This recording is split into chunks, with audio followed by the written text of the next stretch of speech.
everyone, I'm Sugandha and you're watching Ready to Upscale and I hope so you all are well and welcome back to this channel.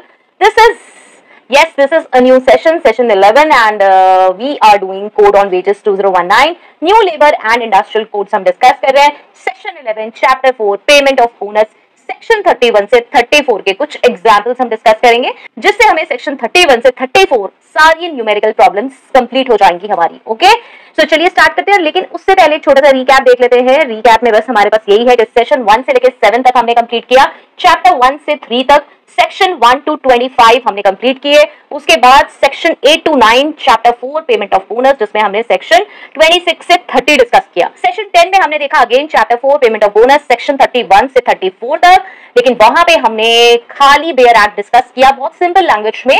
आज हम देखने वाले हैं क्या? आज हम देखने वाले हैं उसी के ही कुछ एग्जाम्पल्स. यस, न्यूमेरिकल एग्जाम्पल्स देखेंगे तो बहुत इजीली समझेंगे.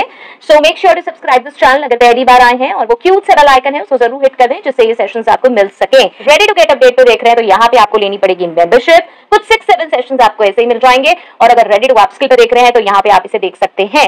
एक और प्लेलिस्ट चल रही है जहाँ पे हम डिस्कस कर रहे हैं statutory compliances 30 days statutory compliances workshop जिसमें हम मिनिमम वेजेस एक्ट कंप्लीट कर चुके हैं और अब चल रहा है पेमेंट ऑफ वेजेस एक्ट जिसके 4 सेशंस आ चुके हैं. प्लीज उसे चेक करें.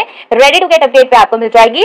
और यस, तो बताते रहें, सीखते रहें. और चलिए आज डिस्कस करते हैं. तो अब हम क्या करेंगे, यहाँ पर बहुत जल्दी 31 का एक रिव्यू लेंगे और उसके बाद उसका एक प्रैक्टिकल एग्जाम्पल देखेंगे.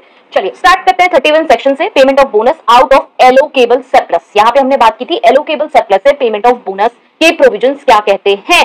Provision explained simply. यहाँ पे बोनस जो है must be paid from allocable surplus which is 60% तो है अवेलेबल सरप्लस का बैंकिंग कंपनीज के केस में और 67% है अवेलेबल सरप्लस अदर एस्टेब्लिशमेंट्स के केस में. ठीक है, ये हमने लास्ट टाइम भी देख लिया था. 31 से 34 एक रिक्वेस्ट मेरी रहेगी कि इससे पहले का सेशन जरूर देख लें. वहां से ही मैंने ये क्लिप्स उठाई हैं, ये स्लाइड्स उठाई हैं, वो एक बार देख लेंगे. फिर उसके बाद यहाँ पे एग्जाम्पल्स देखेंगे तो इजी हो जाएगा. ठीक है, चलिए तो यहाँ पे अवेलेबल सरप्लस जो हम कैलकुलेट करेंगे वो कैलकुलेट करेंगे सेक्शन 33 में जो फॉर्मूला बताया हुआ है वो क्या है, which basically means available surplus equals to gross profit minus deductions like depreciation या टैक्स वगैरह. ये सब हम आगे देखते जाएंगे कि कैसे कैसे हैं और इसमें फिगर्स पुट करेंगे तो आसानी से आ जाएगा समझ में. ठीक है, तो यहाँ पे बस हमें इतना समझना है कि बैंकिंग कंपनी के केस में हमें ये जो एलोकेबल सरप्लस निकालना है वो होगा 60% और अदर एस्टेब्लिशमेंट्स के केस में होगा 67%. ठीक है, तो चलिए इसे देखते हैं.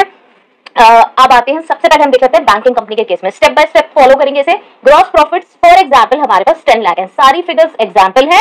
ठीक है, आपकी जो कंपनी होगी, जो ऑर्गेनाइजेशन होगी, उसमें जो एक्चुअल फिगर्स होंगी वो ही आपको यहाँ पे पुट करनी होगी.